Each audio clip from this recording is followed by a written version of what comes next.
believe that it's possible that the oceans could be curved around a spinning ball like this. It's pseudoscience to remove you from the actual known science for thousands of years.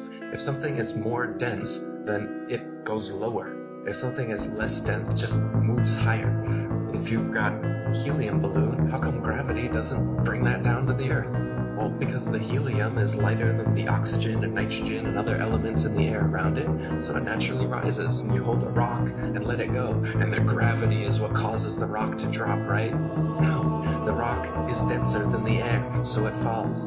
You've been taught a stupid science that tells you that gravity, this big G, all these Freemasons are telling you, gravity is their god.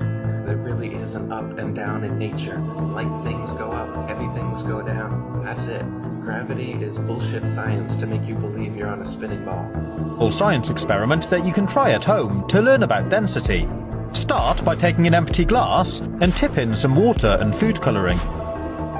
Then add some syrup or treacle.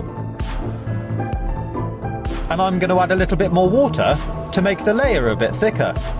Then finally, fill the glass up with some oil and leave it to settle for about 15 minutes. These liquids separate out into different layers because they're different densities and they don't mix. The syrup has the highest density, so it sits on the bottom, and the oil, which has the lowest density, rises to the top.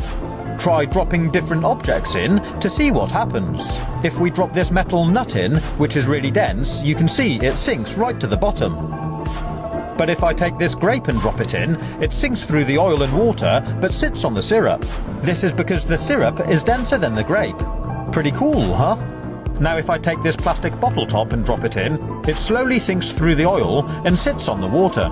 And finally, if I take this piece of sponge and drop it in, it sits on top. It is a scientific fact, verified by undisputable evidence, that when objects are placed in mediums with less density, they sink, and when placed in mediums with higher density, they rise or float. For example, a rock in water will sink because the object's density is greater than the water's density, as will a ship's anchor. Likewise, helium-filled balloons rise because they are lighter than the air.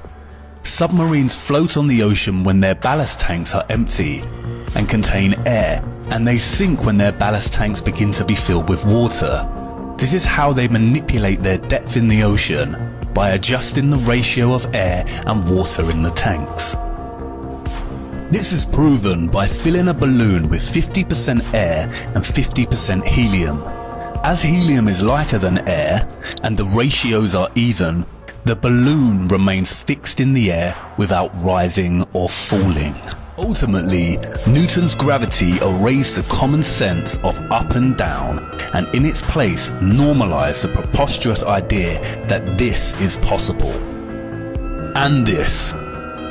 And that meanwhile, in Australia, this is nonsensical, pseudo-scientific mockery and nothing more than an invention to justify the spinning spherical Earth hoax.